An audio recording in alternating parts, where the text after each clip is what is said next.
A first-class cabin is supposed to be a sanctuary, a quiet bubble of luxury 30,000 feet in the air. But for the Rostova family, it became a public courtroom. A senior flight attendant, Fiona Braxton, locked her eyes on Dr. Elena Rostova's 3 black sons triplets destined for academic greatness, and decided they didn't belong. She didn't just question them. She humiliated them, accusing them of being a threat. But Fiona made one critical mistake. She didn't realize that the quiet man in seat 2B wasn't just another passenger. He was the one man who could end her 20-year career before the plane even left the ground. The 400 a.m. alarm was a shrill, unwelcome intruder in the quiet, pre-dawn stillness of the Rostova's suburban Los Angeles home. But for Dr. Elena Rostova, it was a familiar sound. As a leading cardiologist at Cedars-Sinai, her days started before the sun. This morning, however, the adrenaline wasn't for a complex cardiac procedure.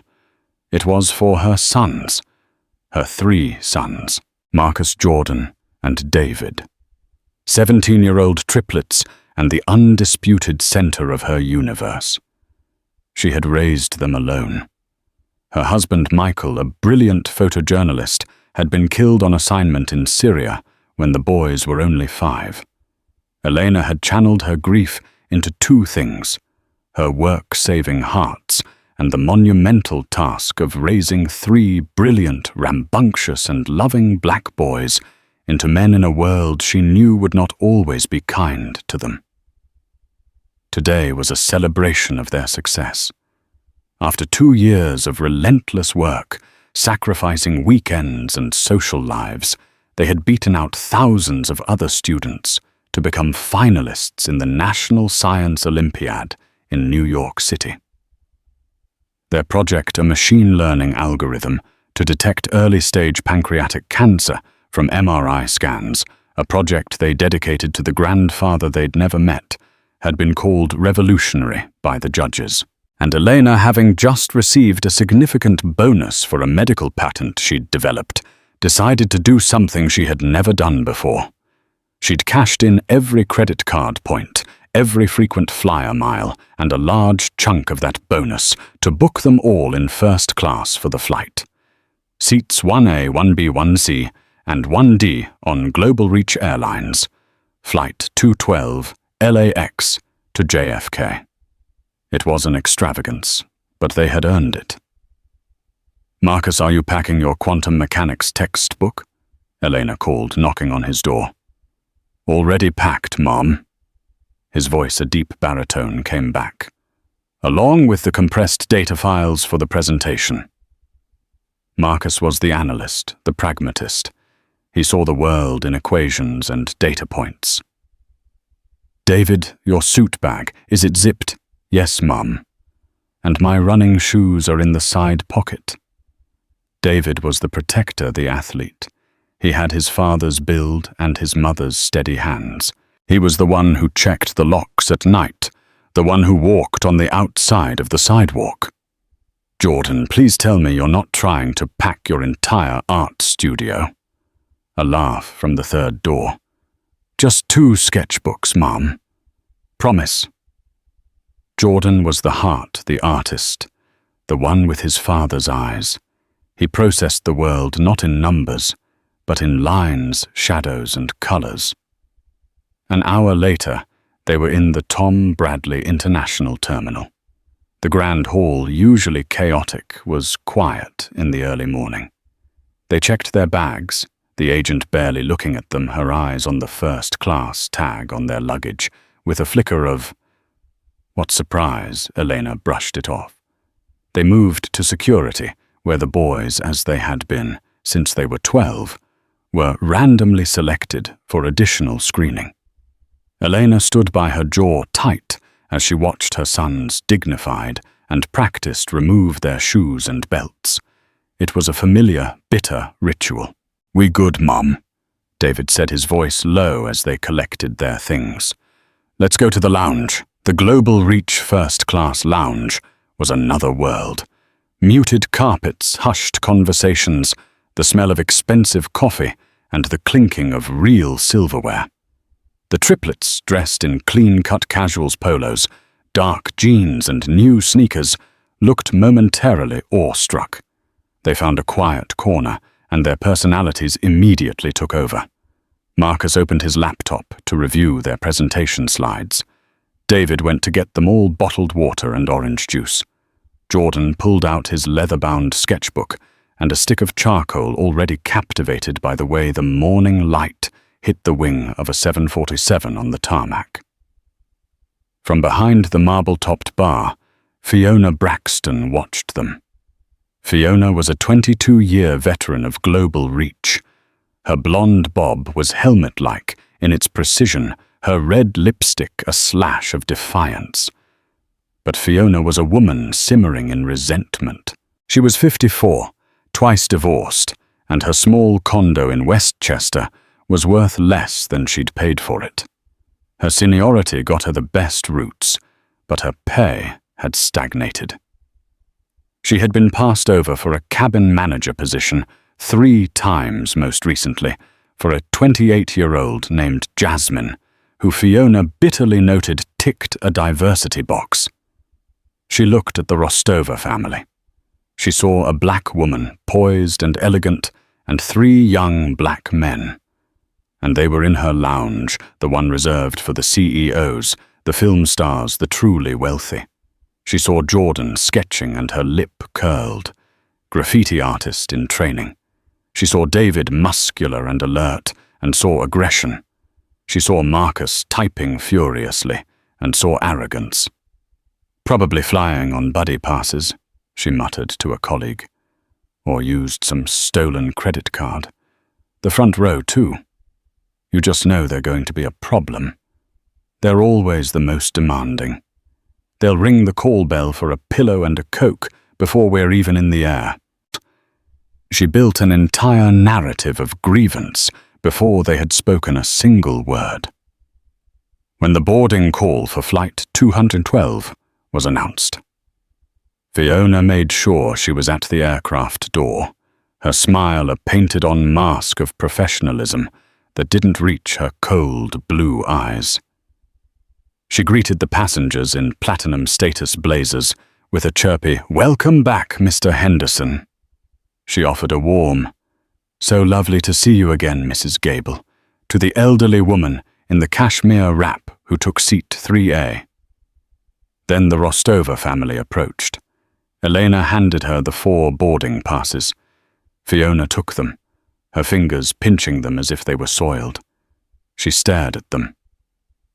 1A, 1B, 1C, 1D. The entire front row. Her eyes flickered up, scanning the 4 of them. The smile vanished.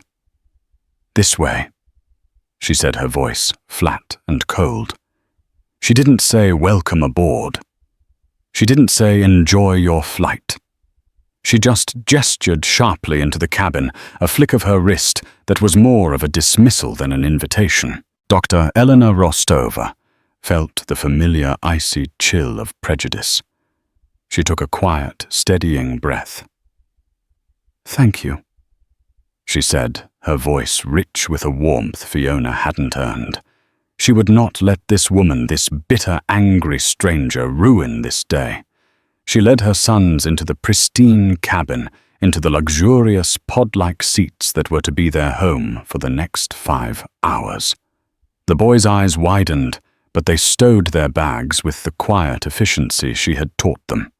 From the galley, Fiona watched them settle in. She saw their excitement and interpreted it as inexperience. They don't belong here.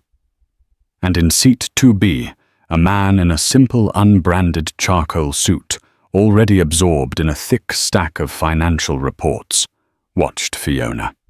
His name was Richard Sterling, and he was the brand new unannounced CEO of Global Reach Airlines. He was flying incognito specifically because the airline's customer service scores, particularly from minority travelers, were in the toilet. He had seen Fiona's face at the door.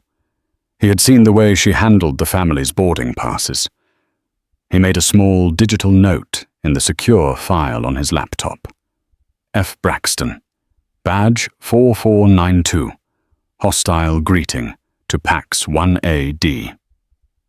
The stage was set. As the last of the first-class passengers boarded Fiona and the junior flight attendant, Chloe, began the pre-departure beverage service. Fiona managed the silver tray, laden with champagne flutes, orange juice, and sparkling water. "Welcome aboard, sir," she beamed at Richard Sterling in 2B. "Can I offer you some champagne or orange juice before we depart?" "Just a sparkling water, thank you," Sterling replied, his eyes briefly meeting hers over his reports.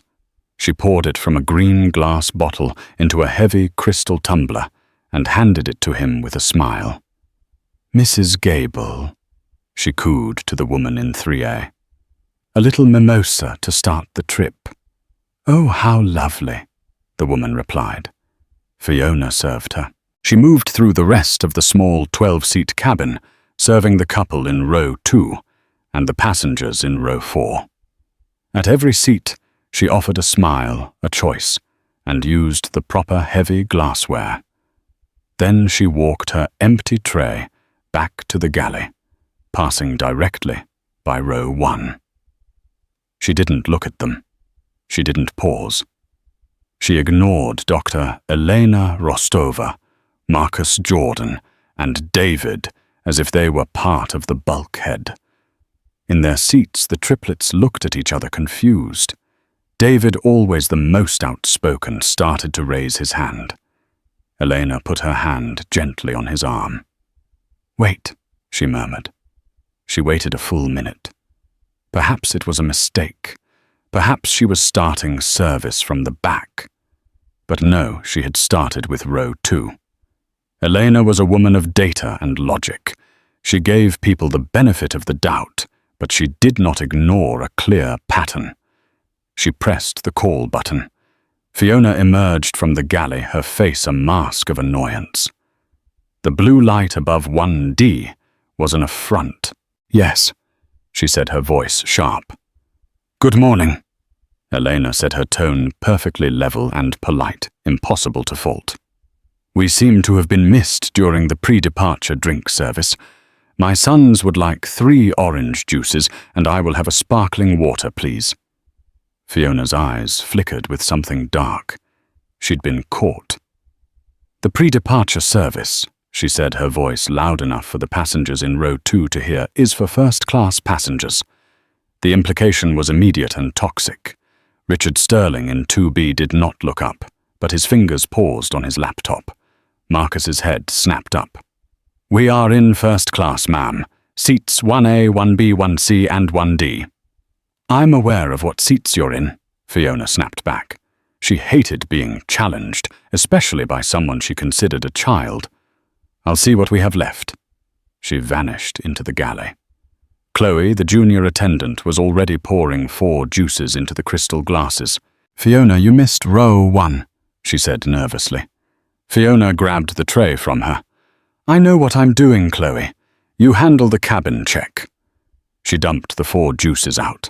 She grabbed 4 of the flimsy, clear plastic cups used in economy, filled 3, with orange juice from a carton, not the fresh squeezed bottle, and 1 with tap water from the galley dispenser. She marched back out. She didn't hand the drinks to them. She didn't use coasters. She slammed the wobbly plastic cups down on the console between Marcus and Jordan, splashing sticky juice onto the polished surface. "Here," she said, and walked away. Dr. Rostova stared at the plastic cups. She looked across the aisle and saw Mr. Sterling's crystal tumbler. She saw Mrs. Gable's champagne flute. The message was as clear as the cheap plastic in front of her. "You are worth less." She saw David's fists clench. "Mom?" He whispered, his voice vibrating with anger.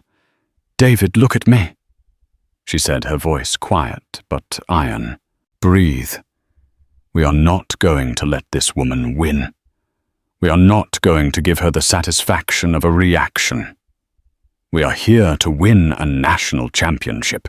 She is here to serve drinks. Remember who you are." David slowly unclenched his fists. Jordan, meanwhile, had taken a napkin and was meticulously cleaning up the spilled juice. Marcus was just watching Fiona, his eyes cold and analytical as she prepared for the safety demonstration. Richard Sterling made another note. Denied standard service. Served coach beverages in plastic. Clear targeted discrimination. Unacceptable. He decided to wait. This wasn't a single error. This was a pattern. He needed to see how far she would take it. The plane took off a powerful, roaring ascent into the bright California sky. As they leveled off at 35,000 feet, Fiona's voice came over the intercom, syrupy and fake. "On behalf of Global Reach Airlines, I'd like to welcome you to Flight 212. Our flight time to New York will be approximately 5 hours and 10 minutes. Cabin crew, please prepare for beverage and meal service." In the galley, she complained to Chloe. "Did you see them?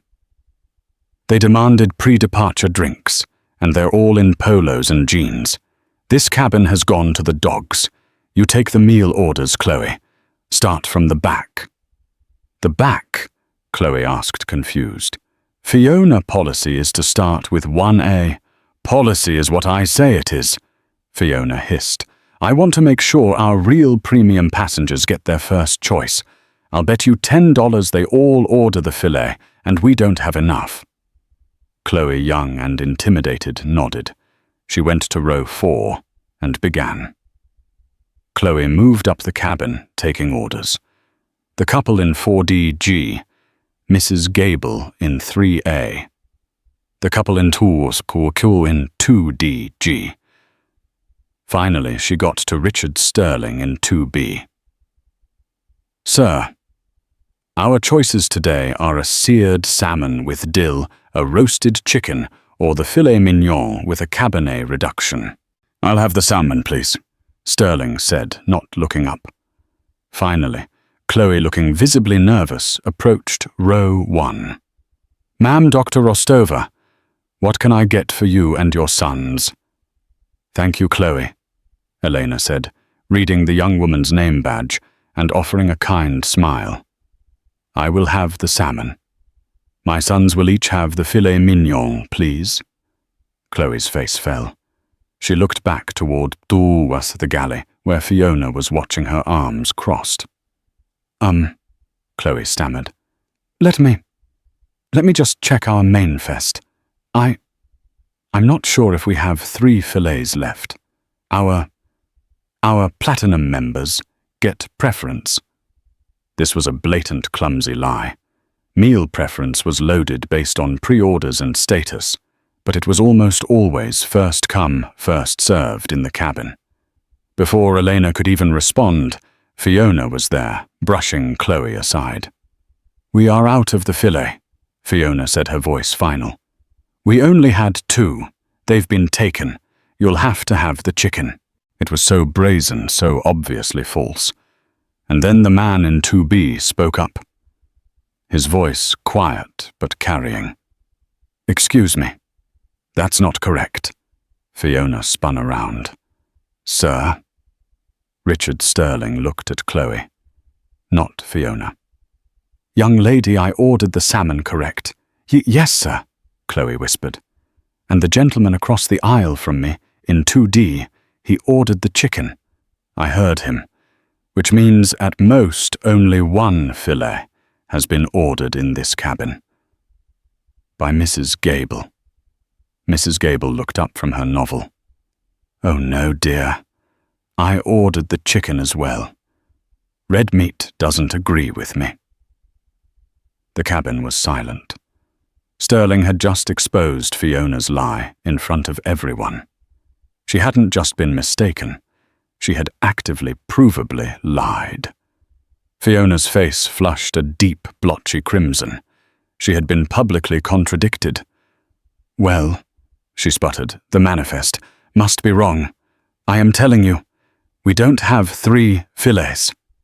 "Then bring the 2 you do have." "Doctor," Rostova said, her voice cutting through Fiona's bluster, "and my 3rd son will have the chicken." "Fine," Fiona snapped. She stormed to the galley. Sterling pressed his call button. Fiona was forced to return. "Mr. Sterling, what can I do for you?" she said, her voice dripping with venom. "Change of plans," he said, giving her a bland, unassuming smile. "I've decided I'm not hungry. Please give my meal, whatever it was supposed to be, to someone in coach. But first, please make sure these 3 young men get their filet mignons. I'm certain you'll be able to find 3 of them now." It was a checkmate. He hadn't accused her. He had simply politely backed her into a corner from which there was no escape. Furious and humiliated, Fiona returned to the galley. 10 minutes later, 3 plates of filet mignon were slammed down on the boys' trays.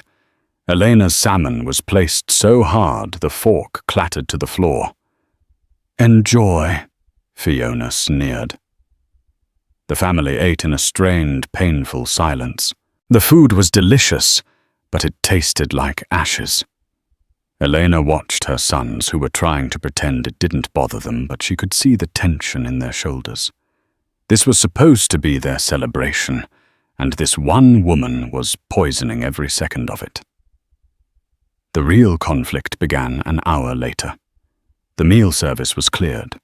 The cabin lights were dimmed. Most passengers were watching movies or sleeping. Jordan, unable to settle, had his sketchbook open. He was working with a special set of charcoal pencils his father had given his mother, which she in turn had given to him when she saw his talent emerging. They were his most prized possession. The plane hit a brief patch of light turbulence. Just a small jolt. But it was enough to send his favorite 6B charcoal pencil rolling off the tray. It hit the floor and rolled just into the aisle by his feet. "Damn," he whispered, unbuckling his seatbelt to lean down and retrieve it.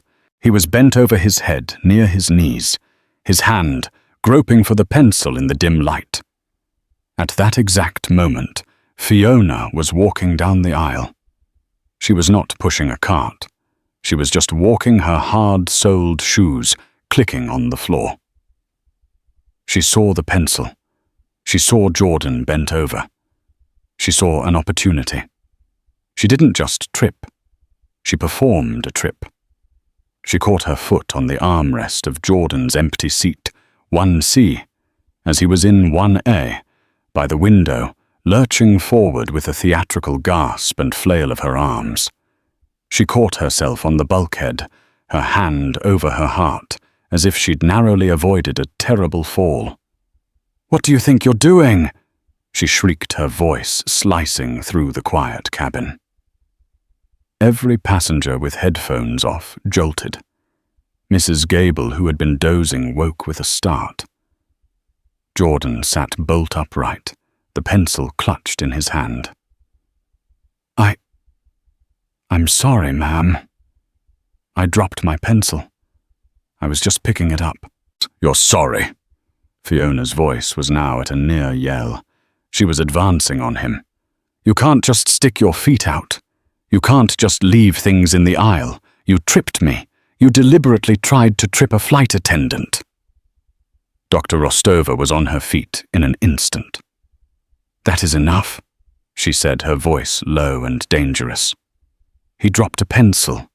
He was retrieving it. You were not tripped. Apologize to my son." "Apologize?" Fiona let out a high-pitched, incredulous laugh. "I am not apologizing. I know exactly what people like you are like. You're disruptive. You're looking for a payout. You probably saw me coming, and he stuck his leg out, hoping to sue the airline. People like us." Elena repeated, her blood running cold. "Yes, you people. Fiona spat the barely veiled racism, now naked and ugly. "You think because you scammed your way into a first-class ticket you own the plane. You've been nothing but trouble since you boarded. I'll bet these tickets are stolen. I'll bet you're not even supposed to be here." It was a public nuclear-level accusation. Every passenger was now wide awake, staring. David the Protector shot to his feet. He was 6'2", muscled, and he was shaking with rage. "You cannot talk to my mother like that." Fiona immediately recoiled, playing the victim. See, he's threatening me. He's aggressive. He's coming at me." David hadn't moved an inch, but Fiona was painting a picture. "You are a security threat, all of you. You are violent and non-compliant." Marcus, silent until now, had his phone out. He wasn't shaking. He wasn't yelling. He was holding it steady. The red record light glowing, capturing Fiona's entire tirade. "Put that phone away," Fiona shrieked, pointing at him. "It's illegal to film me." "It's not actually," Marcus said, his voice as level as his mother's. "We're on a plane, but we're not in a restricted area, and you are currently assaulting my family. I am documenting your behavior." This sent Fiona over the edge. She had lost control. She was cornered. So she did the one thing she knew would win. She reached for the in-flight phone on the bulkhead wall. "That's it. I'm calling the captain," she announced to the cabin. "I'm having this entire family arrested for interfering with a flight crew. We're going to have you met by Port Authority police when we land. We'll see how tough you are in a federal holding cell." She grabbed the phone. "This is Fiona in the first-class cabin. I have an unruly, violent, and non-compliant group of passengers in row 1. I am requesting the captain call ahead to JFK and have law enforcement meet the flight. I am in fear for my physical safety." Dr. Rostova stood frozen, her heart hammering. She knew what this meant. She knew what an unruly passenger report, a threat to a flight crew accusation, could do to the lives of 3 young black men, regardless of the truth. Their scholarships, their futures, their very lives could be ruined by this one woman's lie. Fiona smiled, a tight, vicious smile of triumph. She had won. "Put the phone down." The voice was not loud. It was not a shout. It was a quiet, concise, and absolute command. It cut through the cabin's toxic silence like a diamond cuts glass. Fiona, who was still holding the receiver, turned annoyed. "Sir, I will ask you one last time," she snapped at the man in 2B. "This is a federal security matter. Return to your seat now, or I will have you arrested with them for interference." The quiet, unassuming man in the charcoal suit, Richard Sterling, placed his laptop carefully on his tray. He unbuckled his seatbelt. He stood up. He was not a tall man, but he seemed to fill the entire aisle. "Ms. Braxton," he said, his voice still quiet, but now laced with a cold fury that made Fiona pause. "I am not going to return to my seat, and you are going to put that phone down, right now." "I don't know who you think you are," Fiona stammered, her bravado faltering. He had used her name. She wasn't wearing her name badge. She'd taken it off during the meal service. How did he know her name? "I know exactly who you are," Sterling said. "You are Fiona Braxton, badge 4492. You have 22 years of service. You are based in LAX. And you are, as of this moment, the single greatest liability this company has." Fiona's blood ran cold. What? How? Sir, what is going on?" Dr. Rostova asked, her voice trembling. Sterling held up a hand to her, a gesture of, "Wait." He turned his full attention back to Fiona. You think you're going to have this family arrested? Based on what? Your own lies? It's not a lie, Fiona insisted, her voice getting shrill again. He tripped me. They threatened me. This one, she pointed at Marcus, is filming illegally. Wrong, Sterling said. This young man, he gestured to Jordan, was leaning over to retrieve his pencil, which is still on the floor. I saw it roll. I saw him lean down. And I saw you manufacture a near fall. He then pointed at David. This young man stood up and in a quiet voice told you that you could not speak to his mother that way. A sentiment I wholeheartedly agree with. He did not threaten you. He did not advance on you. You, however, shrieked that he was aggressive, using a dangerously loaded and racist trope to paint him as a threat. He turned his gaze to Marcus. And this young man is well within his rights to film you as you are in a public-facing role committing an act of targeted malicious harassment. I will in fact be requesting a copy of that video for our legal department. Fiona was white as a sheet. Who are you? Are you a lawyer? Oh no, Sterling said. He reached into his simple suit jacket and pulled out a wallet. He didn't flash a police badge. He flipped it open to show a laminated Global Reach Airlines executive ID card. My name is Richard Sterling. I am the Chief Executive Officer of Global Reach Airlines. This is my airplane. And you, he said, taking a step closer, are the only security threat I see.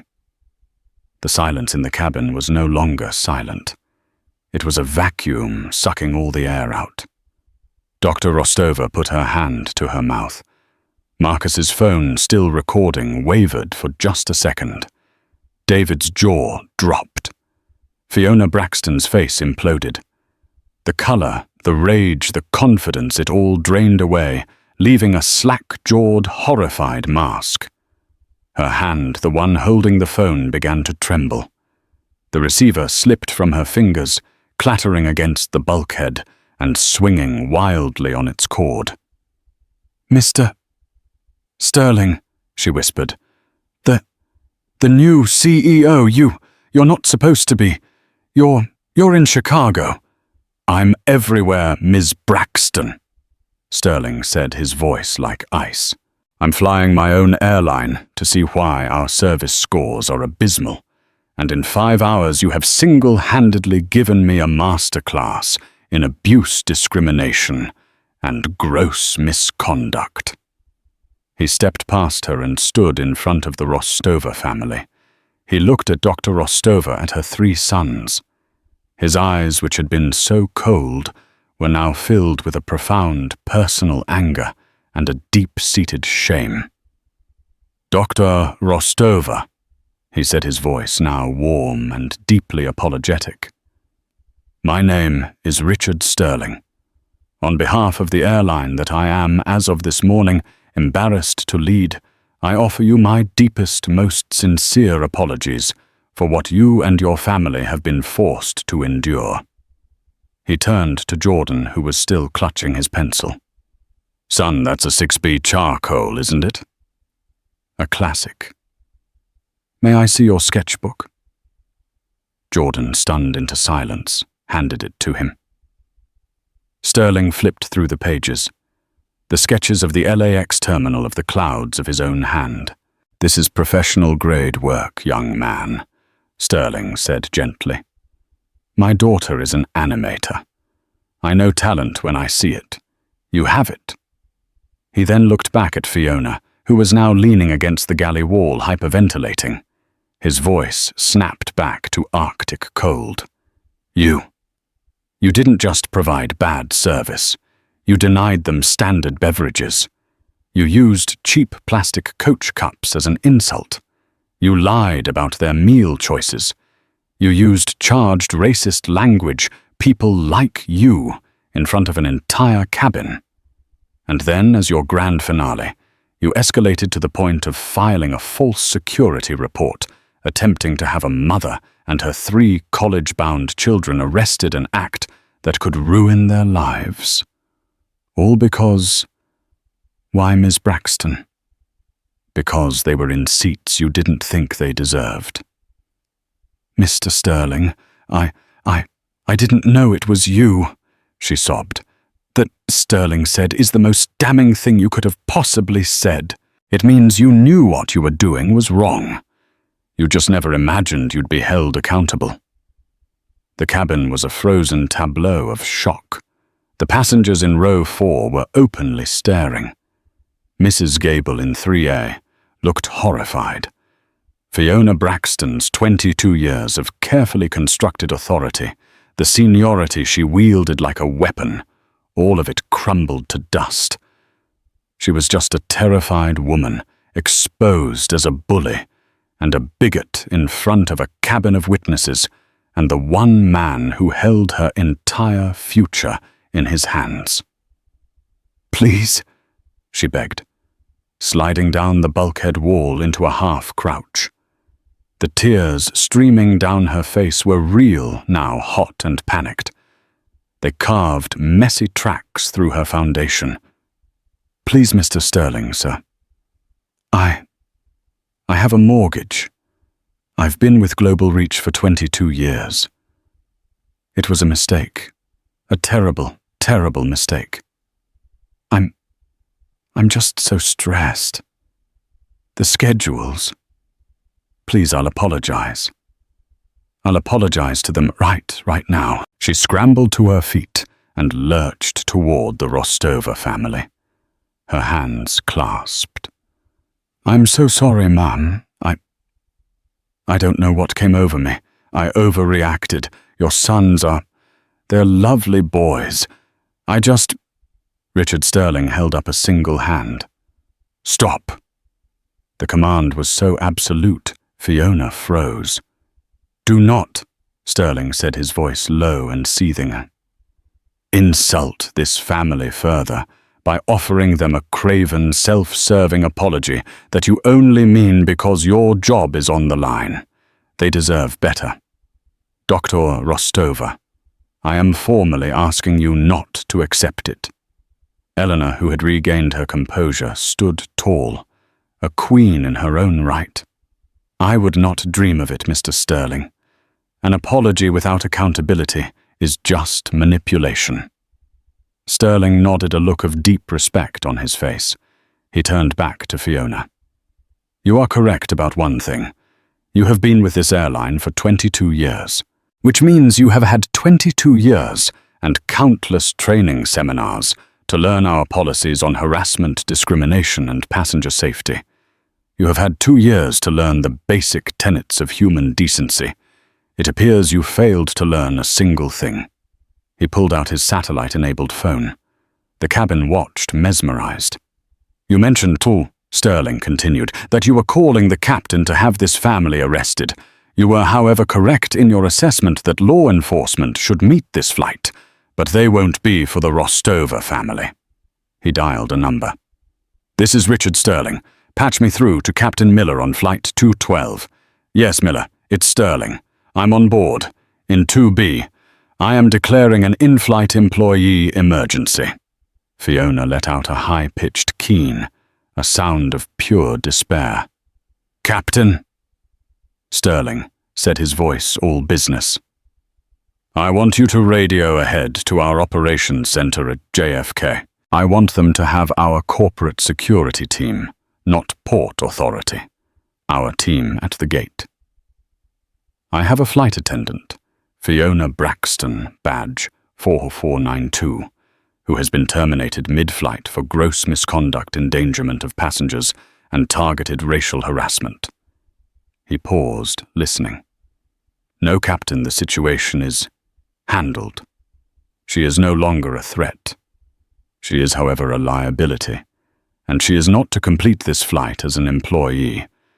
She will be met at the gate, her credentials will be revoked, and she will be escorted from the premises. A full report will be on your desk before we land. He hung up the phone. He looked at Fiona. Her face was a grotesque mask of snot and running mascara. "Ms. Braxton, your employment with Global Reach Airlines is terminated, effective immediately." "You can't," she shrieked, her panic turning back to a desperate, cornered rage. "You can't just fire me, the union. The union will destroy you for this. It's wrongful termination. I am quite sure they will try," Sterling said coldly, "and when they do, I will provide them with the following: the sworn written testimony of myself, the CEO, the sworn testimony of Mrs. Gable in 3A, who has been watching you like a hawk, the sworn testimony of your junior colleague, Chloe, who you bullied into submission, and, of course," he nodded at Marcus, "I will provide them with the high-definition video this young man has been prudently taking for the last 10 minutes. Your union cannot protect you from this. You are done." He then turned to the other flight attendant, Chloe, who was hiding in the galley, her face paper white. "Chloe, correct?" Yes, sir," she stammered, her eyes wide with terror. "Chloe Ms. Braxton is now a passenger. She is to be confined to the aft jump seat for the remainder of this flight. She is not to interact with any passengers. She is not to enter any galley.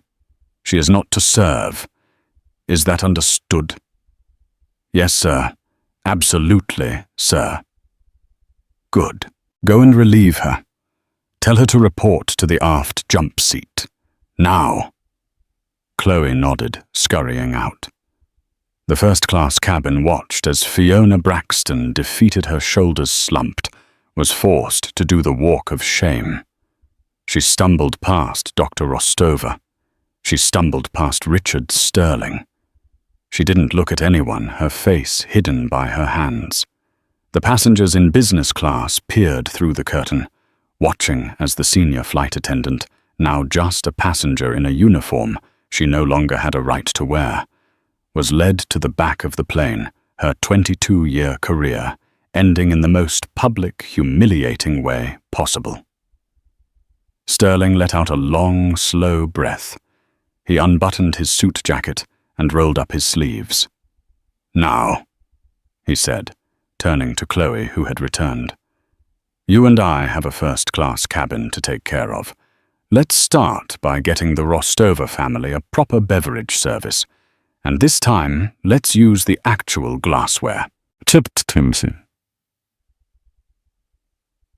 For the remaining 4 hours of the flight, the atmosphere in first class was surreal. Richard Sterling, the CEO of a multi-billion-dollar airline, personally attended to the Rostova family.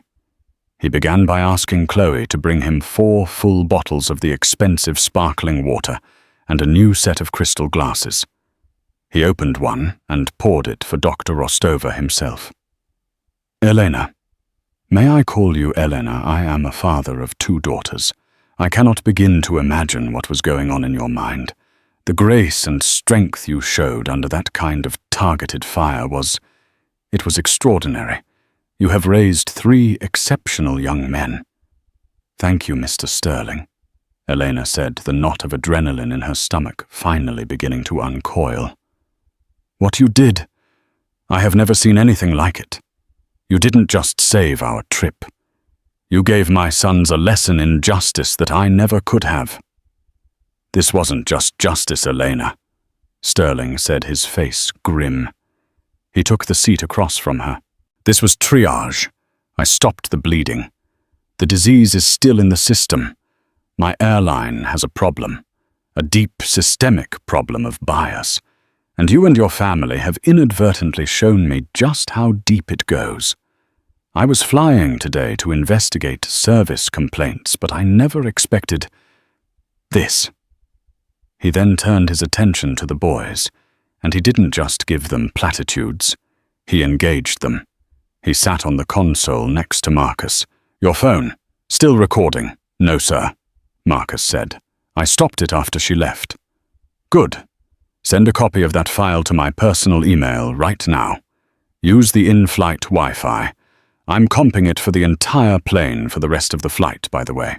What you did. Holding steady. Not reacting, just documenting. That's a level of control that is rare.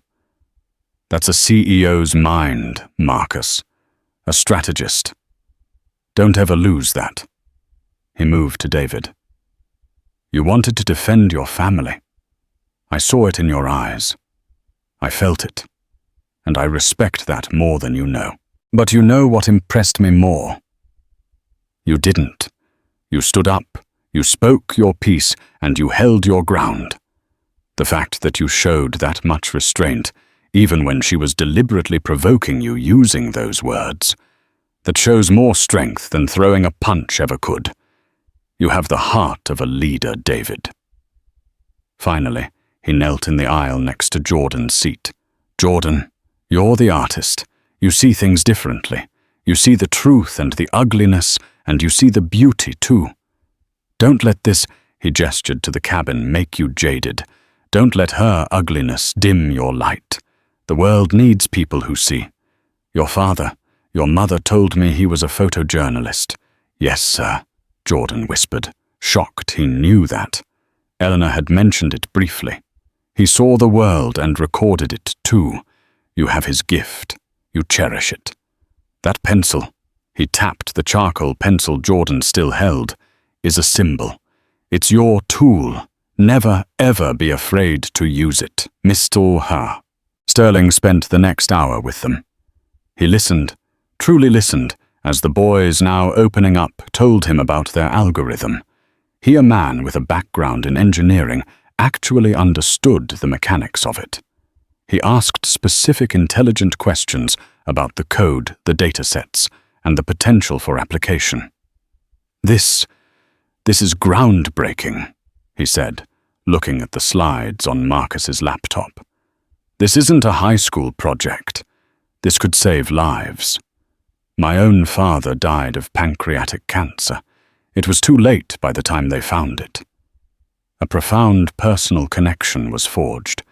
This was no longer just a CEO and passengers. When they landed at JFK, the jet bridge connected. As the first-class passengers began to deplane, they saw Fiona Braxton, her face scrubbed raw and pale, being met by two stern-looking airline security managers in suits. Ms. Braxton, please come with us. Give me your crew badge and your airport ID, one said, his voice flat. Sobbing, she was escorted not into the terminal, but down a side staircase toward a back office where her career would be officially processed, logged, and terminated. Mrs. Gable, the elderly woman, paused by Dr. Rostova.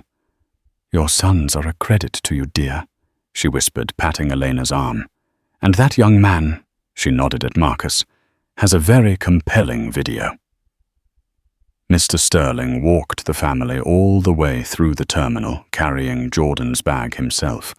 He bypassed the taxi line and led them to a private black car service where a gleaming Suburban was waiting. This will take you to your hotel, he said. Mr. Sterling, you've done more than enough, Elena began. No, I haven't, he said. I've also refunded your tickets every dollar and every mile, and I've deposited 100,000 bonus miles into each of your accounts. Fly anywhere in the world on us, on me, and I'm personally paying for your hotel. You're not at the Marriott. You're at the St. Regis. Enjoy it. He shook each of their hands. Good luck at the Olympiad. Call my office and let me know how it goes. No, call me directly. He handed Elena his personal business card. I mean it. I want to know. The moment the jet bridge connected to the aircraft at JFK, Fiona Braxton's 22-year-old reality dissolved. She was not allowed to deplane with the crew. She was instructed by the captain. His voice a cold, unfamiliar monotone over the crew phone to remain in the aft jump seat until all passengers had disembarked. She watched numb as the first-class cabin emptied. She saw Dr. Rostova and her 3 sons being met with a warm, apologetic smile by Richard Sterling, who then personally escorted them into the terminal. She saw Mrs. Gable pause, look back at her with a glance of profound pity, and shake her head before leaving. When the cabin was empty, the two airline security managers entered. They were not police. They were corporate, which was somehow worse. They wore sharp suits and global reach lapel pins. "Fiona Braxton," one asked, though it wasn't a question. "Please come with us." "Where are my bags?" she stammered. "Your luggage will be processed. Please." "Now." They didn't escort her into the bustling terminal. They led her down the cold metal stairs of the jet bridge, out onto the tarmac, and into a waiting black sedan. It was the kind of car reserved for VIPs, but this felt like a funeral procession. They drove her to a nondescript administrative building on the edge of the airport, a place she never even knew existed. She was placed in a windowless room with a cheap laminate table and 3 chairs. 10 minutes later, a woman she recognized as the regional head of in-flight services entered along with a man in a very expensive suit who introduced himself as David Chen, Associate General Counsel for Global Reach Airlines. "Ms. Braxton," the HR executive began, her voice devoid of any warmth. "We have received a full report from CEO Richard Sterling regarding your conduct on Flight 212. It was a misunderstanding." Fiona burst out, the tears starting again. "I was stressed. Those boys, they were... David Chen held up a hand. "Please don't. Mr. Sterling's report was thorough. But it was not our only evidence." He nodded to the HR exec, who opened a laptop and turned it to face Fiona. "We also," Mr. Chen said, "received this. It was forwarded by Mr. Sterling from the passenger in seat 1B. I am required to play it for you." He pressed play. Fiona was forced to watch the last 10 minutes of her career. She watched her own face twisted in rage. She heard her own voice shrill and shrieking, "You deliberately tried to trip me!" She heard herself spit the words, "People like you, and I'll bet these tickets are stolen." She watched herself lie about the security, threat her hand on the phone, a look of vicious triumph on her face. And she watched in horrified silence as Richard Sterling stood up and dismantled her piece by piece. When the video ended, the room was silent. "That video," Mr. Chen said quietly, "is now evidence. Exhibit A.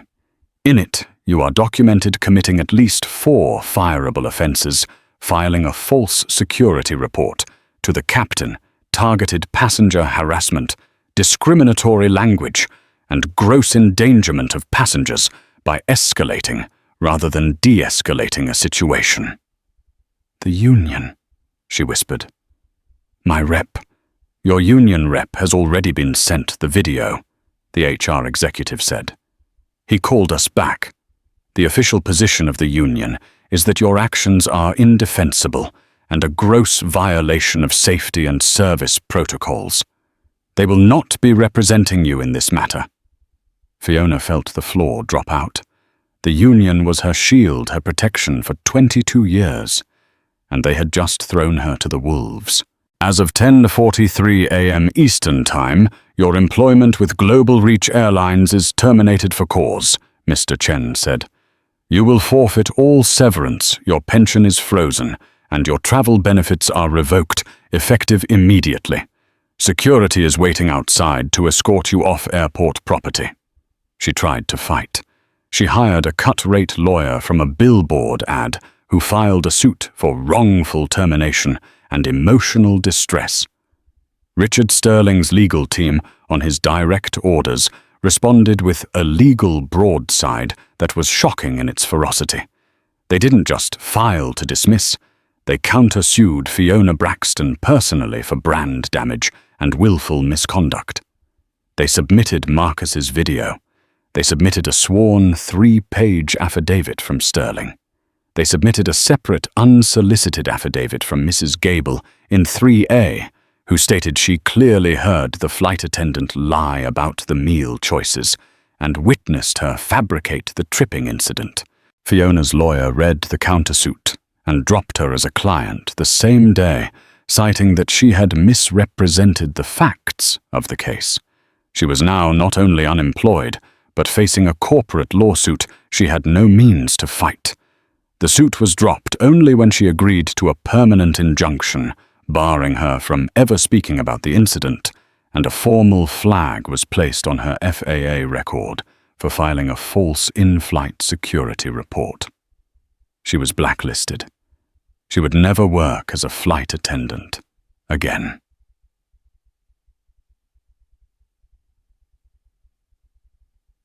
While Fiona's world was imploding, the Rostova family's was exploding. 2 days after the flight, the triplets presented their algorithm at the National Science Olympiad. They were nervous, but after facing down Fiona Braxton, a panel of PhDs seemed manageable. They didn't just present, they dazzled. The judges, after a 20-minute Q&A, gave them a standing ovation. They won first place, a $54,000 scholarship, and the attention of every recruiter in the room.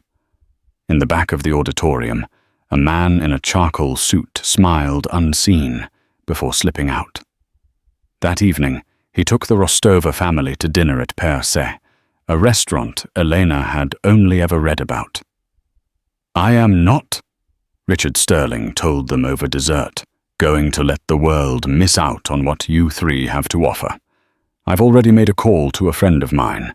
He's the dean of admissions at my alma mater, MIT. He didn't just make a call. The following month, he flew the entire family to Boston on his private corporate jet. They toured the campus not as prospective students, but as honored guests. The dean, a sharp, brilliant man, met with the boys for an hour. He walked out of the conference room, looked at Sterling and said, "Richard, your word gets them in the door. Their brains just got them a full ride. All 3 of them. We're not letting this talent go anywhere else." Sterling wasn't done. He was so moved by the incident and so impressed by the boys that he announced the creation of the Rostova Sterling STEM Grant, a multi-million-dollar endowment funded personally by him and matched by the airline to provide full scholarships for underrepresented students, with Marcus, David, and Jordan as the first ever recipients.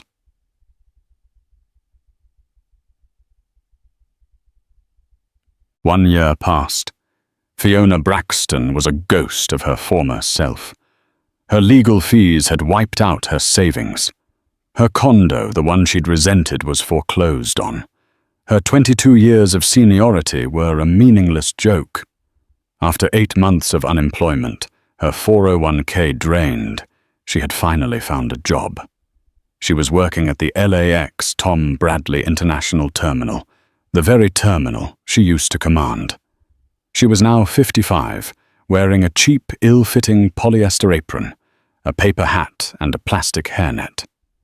She was working the 500 a.m. shift at the Cinnabon in the main food court, directly across from the massive Global Reach first-class check-in area. Her life was a hell of her own making. The smell of cinnamon and sugar, which she used to love, was now a nauseating, sticky-sweet prison. Her feet ached. Her hands were raw. She who had once looked down on coach passengers now spent her days saying, "Would you like extra frosting on that?" to them, her voice a dead monotone. It was a busy Tuesday morning. She was wiping down the counter, her face set in a permanent scowl, when a woman approached. She was poised, checking her phone, and dressed in a stylish cashmere travel wrap. "Excuse me," the woman said, looking up with a polite smile. "Could I just get a large black coffee, please?" Fiona's blood turned to ice. She looked up and into the eyes of Dr. Elena Rostova. Fiona froze. Her heart hammered so hard She thought it would break her ribs. This was the woman who had cost her everything. But Dr. Rostova didn't even blink. She didn't recognize her. Of course she didn't. Why would she? Fiona was just a nameless, faceless server in a hairnet, one of the thousands of people she passed in an airport. Fiona Braxton, the senior flight attendant, was gone. This creature was invisible. "That'll be $3.50 whole," Fiona mumbled, her voice a hoarse croak. Elena handed her a $5 bill. As Fiona's trembling hands fumbled with the change, Elena's phone rang. She answered it, her entire face lighting up with a brilliant smile. "Hi, Marcus, sweetheart," she laughed. "Yes, I'm at LAX just grabbing a coffee before my flight. How's the lab? No, I'm flying Global Reach, of course. Mr. Sterling's office insisted on upgrading me to Global first. They're ridiculous. Yes, I'll be in Boston for the whole weekend. I can't wait to see all three of you." Fiona, her hand outstretched with the change, was forced to stand and listen. "Tell David his coach called me again," Elena continued. "He said he's a shoo-in for team captain next season. And Jordan, I saw the Boston Globe review of your gallery show, a stunning debut." I cried, "Sweetheart. I'm bringing the clipping with me.